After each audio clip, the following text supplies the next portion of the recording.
rocher, la manne est tombée. Mais la croissance des quantités des années, des quantités de miracles qu'ils pouvaient compter, mais ils ont construit le veau d'or pour adorer le veau d'or. Ils ont pris leur bracelet, c'est comme si tous ces miracles, toute la puissance et l'objectif des miracles dans nos vies, c'est pour que la gloire revienne à Dieu, c'est pour que nous puissions encore plus craindre Dieu et nous attacher à Dieu. C'est ça la signification des miracles dans nos vies. Mais ils ont mis le veau d'or. Donc quantitativement, ils peuvent compter une expérience de miracles, beaucoup de nombre d'années avec Moïse, mais qualitativement, c'est comme s'il retourne encore à zéro. Donc, quand on fait une année, après 3 ans, la qualité doit aussi s'améliorer. Votre croissance spirituelle a quelle qualité? Maintenant, lorsque nous lisons Luc 2, verset 52, la Bible dit ceci.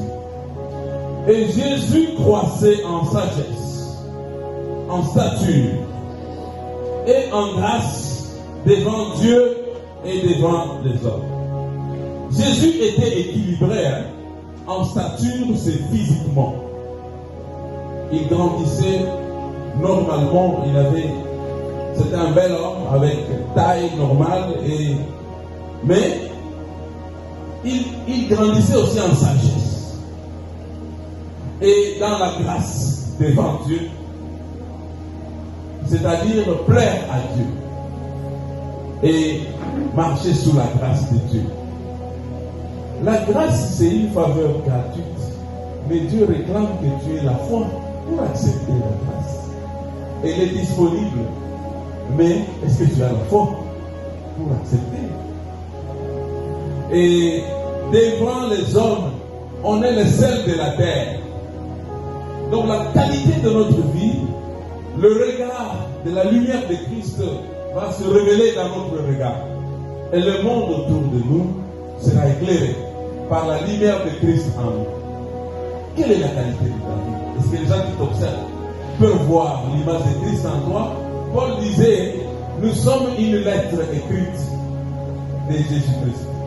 Nous sommes les ambassadeurs de Jésus. Amen. Et Jésus disait, on n'allume pas une lampe pour le mettre sur le boisseau. Amen. Vous êtes des lampes qui devaient briller. Quand une lampe brille,